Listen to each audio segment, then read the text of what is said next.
Assalomu alaykum dunyodoshlar. Bismillahirrohmanirrohim. Hozir soat 21:21.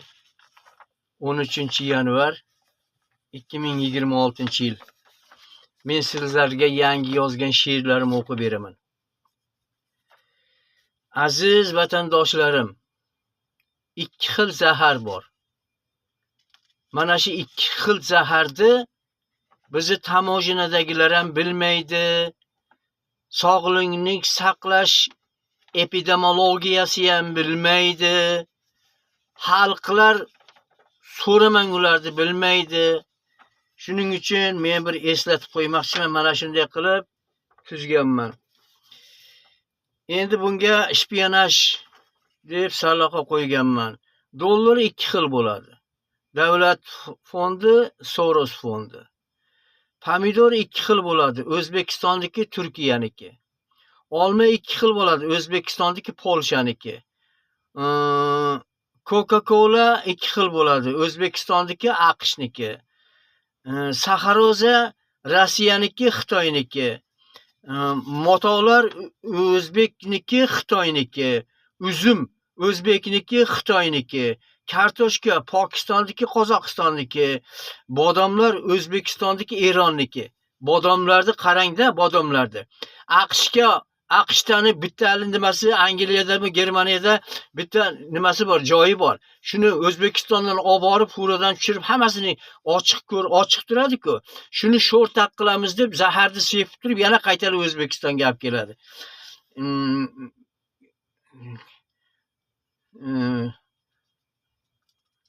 Pokiston, O'zbekiston, Eron, bodomlar O'zbekiston, Eron. Choy Xitoyniki. Choy Xitoyning choyi bor. Buncha og'ir, ichi dumdumaloq qilib bargini o'ragan. U ozroq og'irroq bo'ladi.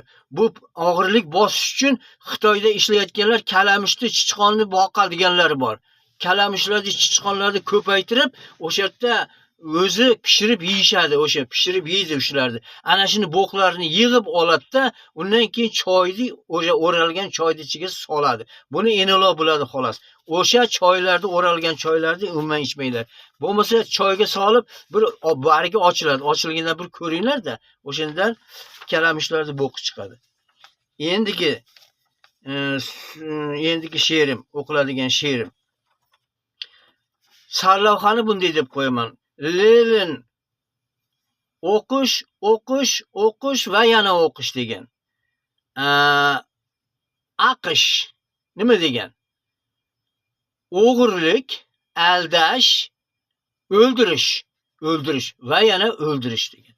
Mana shu eshiting shuni. Lenin aytdi: o'qish. Har bir sohada ixtiro qilish. Har soha fanlardan ilm olish. Go'daklarni ham chiniqtirish ish. Ish bilan chiniqtirish degan. AQSh aytdi: o'ldirish, aldash, o'g'irlash. Dunyoda boyliklarni o'marish.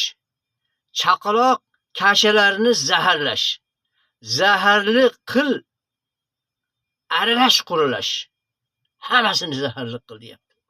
Mana dollarni yaxshi ko'radiganlar, doda qilib olganlar eshitsin. Eshitsirdi ham aytayaptiki, hozir aytayaptiki, eshitsirdi ham.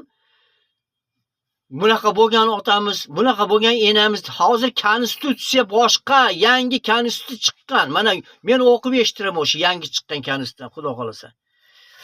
Zaharlangan yemish qolmasin. Zaharlanmagan yemish qolmasin. Ammo tezlikda o'lib qolmasin. Insonlar 30 yoshdan oshmasin.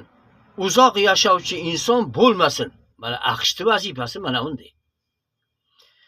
Fikringda bo'lsin doimo soqqa. Hamisha sizlar bo'ling bir yoqqa.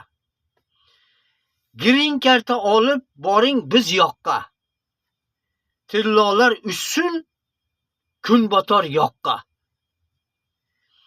Dollar sotqinlarga yarashadi. Sotqinlar g'arbga qarashadi. Har zamon dollar kursi oshadi, dollarga qarshini qamashadi. Ana, bu birinchisi tugadi. Endi ikkinchisi qoldi. Uchinchisi ikki xil zaharli dorilar edi. Birinchisi, ikkinchisi tugadi. Endi uchinchisi. Jinnixonadagi yotgan aqlli yigit gapini eshiting. Jinnixonada aqlli yigit yotibdi. Jinnixonada aqli raso yigit yotibdi.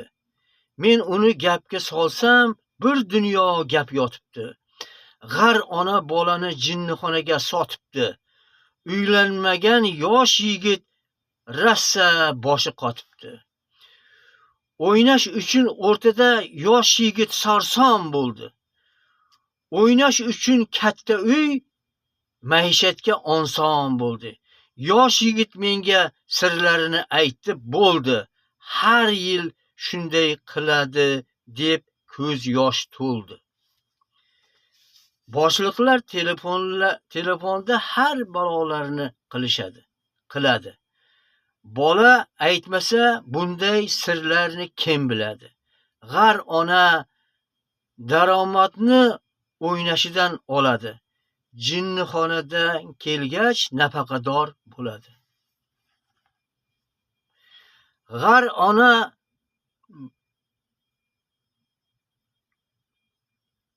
bir o'q bilan ikki quyonni urdi. Yapalog'im bor, nima g'amim bor, davron surdi. O'ynash kerak bo'lganda doimo boshida turdi. G'ar dang'illama katta uylarni qurdi. Davri davronni surdi, lek so'zakka ilindi. Matga kesib olindi. Qadri endi bilindi. G'ar qarigach mahallada otinlik qilindi. G'ar izdoshlari ham asta ko'zga ilindi. Mana sizlarga zerikkanda mana shu she'rni qayta eshitsanglar, mazmunlari yana ham miyaga joylanib kelaveradi. Sog' salomat bo'linglar aziz birodarlar.